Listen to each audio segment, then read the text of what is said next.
Well, it depends on what you've prepared. Have you done anything else to make sure the transition is a little smoother? There is no other job like playing in the NFL, especially for a long time. And if you played at a high level, you have to understand that and realize there's going to be some type of career after the NFL.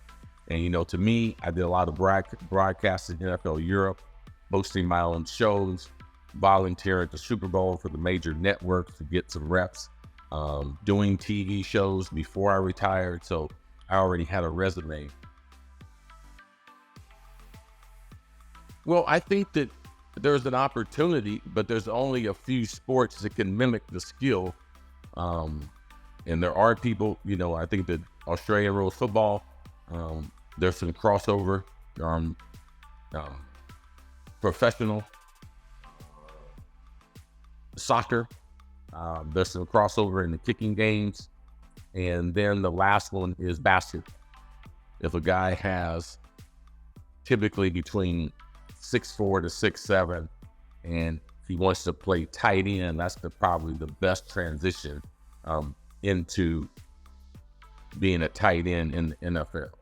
Those are the only sports that I've seen that transfer.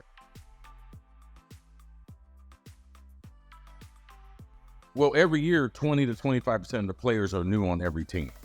So every experience is totally different. Every year there are teams that get off to a fast start.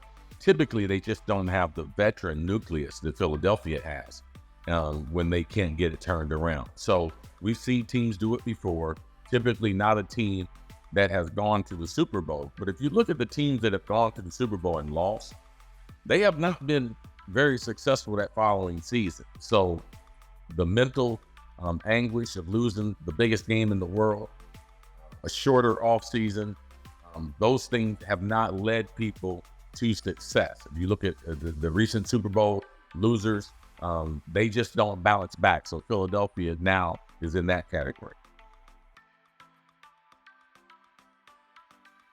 I think the fans have less to do with what the players are thinking about than anything else. Every team has their own fans.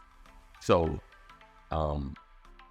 Philadelphia fans and a lot of fans on the East Coast in the United States, they're all the same. Eagles fans, Giants fans, Patriots fans, all people in that quadrant of the United States. They have a passion for their sports, and they don't mind sometimes not supporting their home team by saying things that they think they know football better than a pro athlete. So for me, I never worried about it. I know they don't know how to play football better than me. If they did, they'd be out here playing. So they have less influence than you think. Well, it's always hard to replace a great player, but the communication between the center, quarterback, I believe the center is probably the second most important offensive line besides the blind side tackle, whoever's going to protect the backside. And it allows the line to have more flexibility, more things they can do. And then ultimately the mental toughness. It's hard to be a great football team without being mentally tough and having a mentally tough center that you can run behind. That's allowed the Eagles to be able to be very, very productive offensively throughout his career.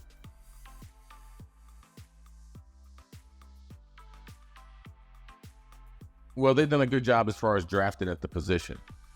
We have a great tradition as far as wide receivers there. And, Justin Jefferson was able to continue that great tradition. So, their scouting department has done a great job as far as looking for guys and then been able to develop guys that they could have long careers there.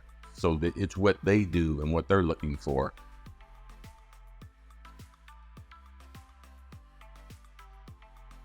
I would say that, Green Bay, they once they got their quarterback situation, we battled them. It's always Green Bay and Chicago, so I would say equally Green Bay and Chicago through those years.